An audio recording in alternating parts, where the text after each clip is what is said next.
Assalamualaikum warahmatullahi wabarakatuh. Salam sejahtera untuk semua. Jumpa lagi dengan saya Haris di channel Misteri Verhal. Kali ini kita akan membahas mengenai fenomena unik Muslim Jawa di Suriname, yaitu orang-orang Jawa yang tinggal di Suriname dan beragama Islam. Sebagian dari mereka ini ada yang sholat menghadap ke barat, padahal letak Ka'bah berada di sisi timur. Mereka yang menggelar sholat menghadap ke barat ini disebut dengan Islam Madhep Ngulon. Diambil dari bahasa Jawa yang Ngulon itu berarti barat. Jadi ia meneruskan tradisi nenek moyang mereka di mana saat di Indonesia mereka sholatnya menghadap Ngulon atau barat.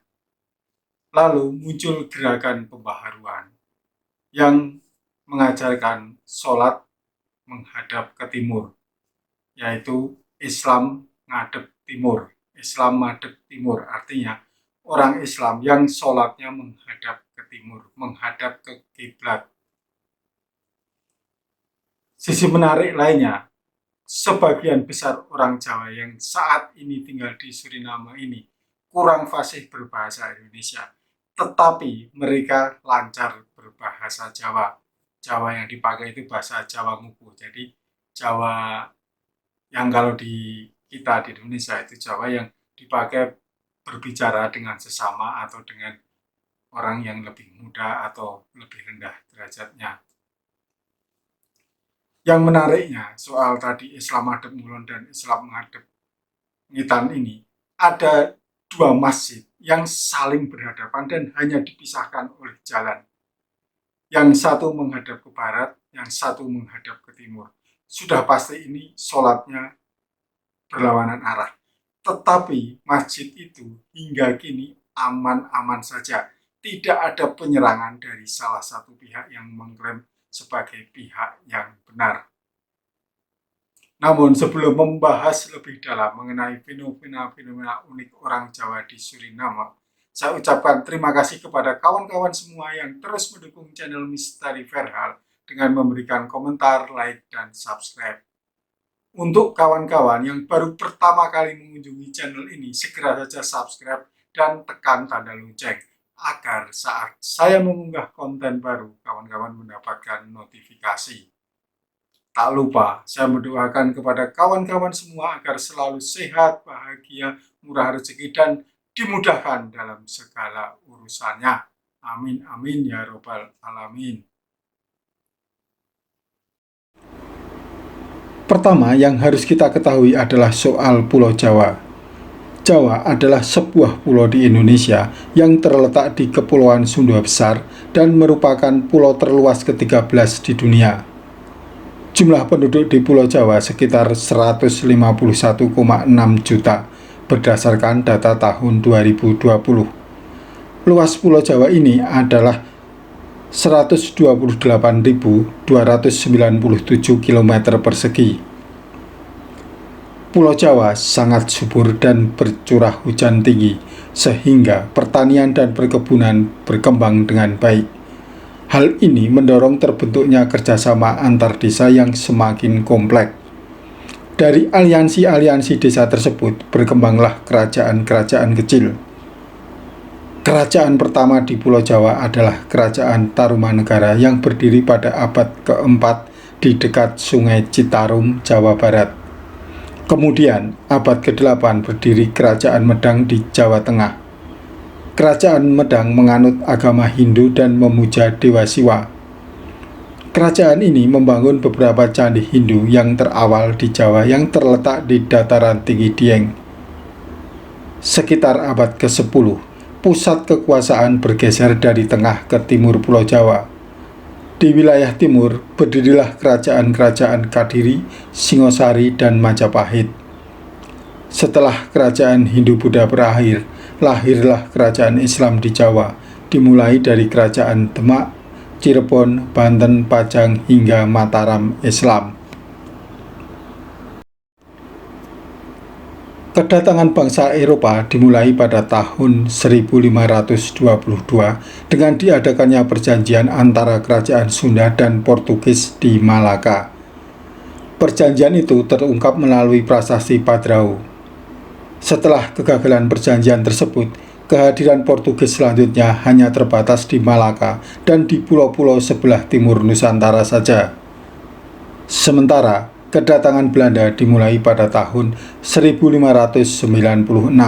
Sebuah ekspedisi dengan 4 buah kapal di bawah pimpinan Cornelis de Houtman menjadi awal dari hubungan antara Belanda dan Indonesia. Pada akhir abad ke-18, Belanda telah berhasil memperluas pengaruh mereka terhadap kesultanan-kesultanan di pedalaman Pulau Jawa. Selain di Indonesia, khususnya Pulau Jawa, pemerintah Hindia Belanda juga mempunyai tanah jajahan di Suriname, Amerika Selatan, hasil menukar wilayah dengan pihak Inggris. Wilayah Suriname sendiri mulai dikenal luas sejak abad ke-15, yaitu ketika bangsa-bangsa imperialis Eropa berlomba menguasai Guyana yang diceritakan memiliki tambang emas. Pada tahun 1530, Belanda mendirikan pusat perdagangan pertama di dataran tersebut. Pada masa penjajahan Belanda yang dimulai sejak abad ke-17, Suriname menjadi sumber penghasilan devisa terbesar bagi negara kincir angin itu, di samping dari Indonesia dan negara jajahan yang lain. Maka, di Suriname dibangun proyek perkebunan secara besar-besaran. Ada perkebunan tebu, kopi, kapas, jeruk, pisang, padi, kelapa, dan lain-lain. Untuk menggarap proyek besar itu, Belanda merekrut tenaga kontrak secara besar-besaran dari Afrika, India, dan Jawa. Mereka dipekerjakan secara paksa di perkebunan-perkebunan tersebut. Dari Indonesia, kurang lebih 33.000 orang Jawa Tengah dan Jawa Timur diangkut ke Suriname pada tahun 1890 sampai 1939. Gelombang pertama pengiriman tenaga kerja itu diberangkatkan dari Batavia atau Jakarta pada tanggal 21 Mei tahun 1890 dengan kapal SS Koningin Ema. Pelayaran jarak jauh ini singgah di negeri Belanda dan akhirnya tiba di Suriname pada tanggal 9 Agustus tahun 1890. Oleh sebagian orang Jawa yang masih tinggal di Suriname dan yang sekarang masih tinggal di Belanda, tanggal 9 Agustus selalu dikenang dan diperingati sebagai suatu tanggal yang sangat bersejarah. Jumlah tenaga kerja gelombang pertama ini sebanyak 94 orang, terdiri dari 61 orang pria, 31 orang wanita, dan 2 orang anak-anak. Gelombang kedua sebanyak 614 orang tiba di Suriname pada tanggal 16 Juli tahun 1894 dengan menggunakan kapal SS Forward. Muatan kapal kedua ini melebihi kapasitas sehingga kondisinya tidak memenuhi syarat sebagai kapal angkut personil. Akibatnya, 64 orang penumpang kapal meninggal dunia dan 85 orang harus dirawat di rumah sakit setelah kapal tiba di pelabuhan Paramaribo, Suriname. Kejadian yang menyedihkan ini tidak ada tanggapan dari pemerintah Belanda, bahkan begitu saja dilupakan. Mungkin karena pemerintah Belanda menganggap bahwa yang meninggal itu hanya para pekerja miskin sehingga tidak ada tindakan apa-apa. Pengiriman tenaga kerja Indonesia ini berjalan terus sejak tahun 1890 sampai dengan 1939 hingga jumlahnya mencapai 32.986 orang dengan menggunakan 77 buah kapal laut. Dari tahun 1890 sampai dengan 1914, rute pelayaran pengiriman tenaga kerja Indonesia ke Suriname selalu singgah di negeri Belanda. Pengiriman tenaga kerja Indonesia terakhir adalah pada tanggal 13 Desember tahun 1939 sebanyak 990 orang. Di Suriname sendiri pada waktu itu sudah ada tenaga kerja lain, yaitu orang Kriole asal Afrika yang dibawa ke Suriname pada awal abad ke-16 sebagai budak, orang Tionghoa asal Cina yang dibawa ke Suriname pada tahun 1853, dan orang Hindustan asal India yang dibawa ke Suriname pada tahun 1873. Khususnya orang-orang Kriole asal Afrika yang tidak tahan bekerja sebagai budak, banyak yang melarikan diri ke dalam hutan. Kelompok ini dahulu disebut Joeka, tapi sekarang menamakan diri sebagai suku Maroon. Tenaga kerja Indonesia itu dipekerjakan di perkebunan tebu, perkebunan coklat, perkebunan kopi, dan tambang bauksit. Gaji yang diterima pekerja laki-laki usia di atas 16 tahun sebesar 60 sen dan pekerja wanita usia di atas 10 tahun sebesar 40 sen setiap harinya. Berdasarkan perjanjian, para tenaga kerja Indonesia itu harus bekerja secara kontrak selama 5 tahun. Waktu kerja adalah 6 hari dalam seminggu. Setiap hari diwajibkan bekerja selama 7 jam di perkebunan dan 10 jam di pabrik.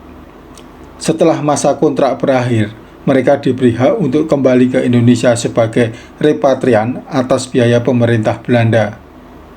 Para tenaga kerja Indonesia yang memanfaatkan perjanjian itu sejak tahun 1890 sampai dengan 1939 telah kembali ke Indonesia dengan kapal laut sebanyak 8.120 orang. Pada tahun 1947 terjadi lagi gelombang repatriasi berikutnya sebanyak 1.700 orang. Sisanya tidak menggunakan haknya. Mereka memilih tetap tinggal di Suriname walaupun hubungan kerja dengan para pemilik perkebunan sudah berakhir. Bagi mereka yang memilih tinggal di Suriname memperoleh sebidang tanah garapan dan menerima penggantian uang repatriasi sebesar 100 gulden Suriname per orang. Sejak masa kejayaan perkebunan tebu mulai merosot, banyak tenaga kerja Indonesia yang beralih profesi menjadi penggarap sawah mereka sendiri dan atau bekerja pada pertambangan bauksit seperti Mungo, Paranam, dan Biliton. Akibatnya, daerah yang semula dikenal sebagai distrik Jawa karena sebagian besar penduduknya keturunan Jawa, yaitu di distrik Komowins, Saramaka, Koroni, dan Nikeri menjadi kekurangan tenaga kerja. Orang Jawa yang tinggal di Suriname datang ke daerah tersebut sebelum Indonesia merdeka, antara tahun 1890 hingga 1939. Mayoritas yang datang ke Suriname adalah mereka yang tinggal di pedesaan dengan pendidikan rendah. Bahasa mereka sehari-hari saat di Jawa adalah bahasa Jawa Nguku. Bahasa Jawa Nguku adalah jenis pemilihan kata yang digunakan ketika berbicara dengan seseorang yang sudah akrab kepada orang yang lebih muda atau orang dengan derajat yang lebih rendah. Mayoritas dari mereka tidak bisa berbahasa Indonesia, sehingga saat tiba di Suriname mereka juga berbicara Jawa Nguku dengan sesama pekerja lainnya. Kebiasaan ini terus berlanjut sampai ke anak cucunya, sehingga sebagian besar orang Jawa Suriname fasih berbahasa Jawa, tetapi kurang lancar berbahasa Indonesia.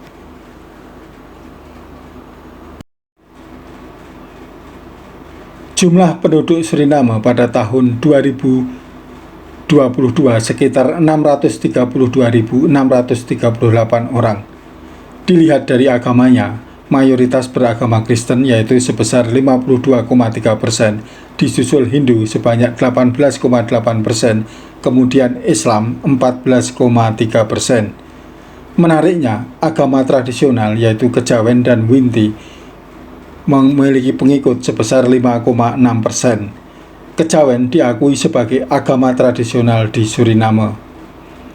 Dari sekitar 90.000 Muslim di Suriname, separuhnya berasal dari Jawa.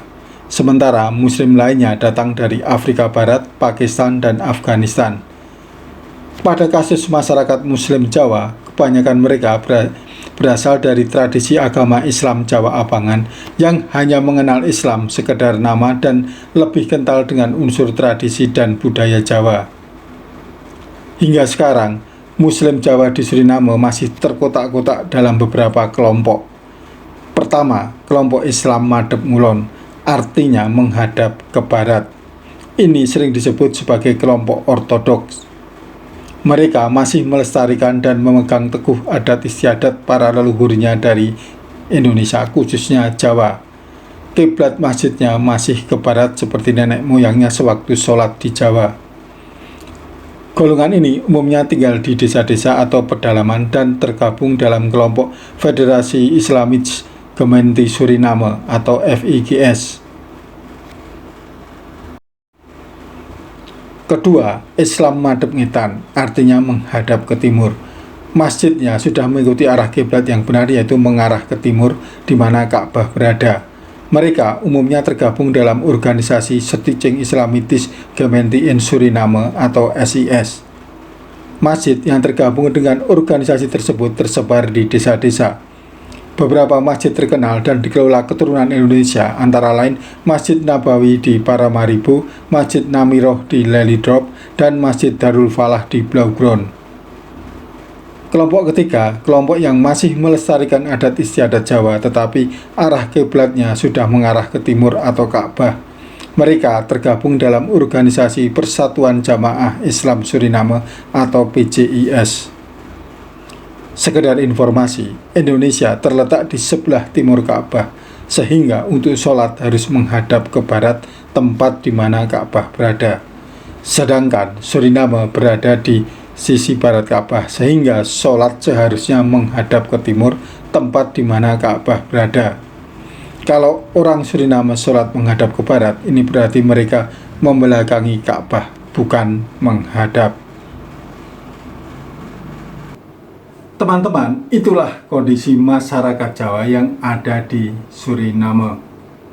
Mereka lancar ngomong bahasa Jawa, tetapi kurang fasih dalam berbahasa Indonesia. Soal Islam Madep Ngulon, perlahan-lahan mulai ada pembaharuan dari masyarakat yang memiliki ilmu keagamaan lebih baik. Mudah-mudahan masyarakat Jawa yang ada di Suriname bisa nonton tayangan ini sehingga nantinya kita bisa bertukar cerita, bisa bertukar pengalaman tentang budaya Jawa. Untuk teman-teman yang menginginkan saya membahas sebuah topik, silahkan mengirim email melalui misteri.verhal@gmail.com atau cukup menulis message di Facebook dan Instagram yang alamatnya ada di kolom deskripsi. Untuk teman-teman yang nggak mau ribet, cukup nulis komentar di kolom komentar di bawah ini. Nanti saya yang akan menghubungi teman-teman.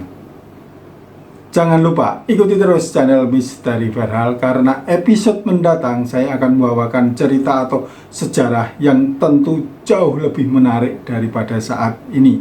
Sampai jumpa. Wassalamualaikum warahmatullahi wabarakatuh.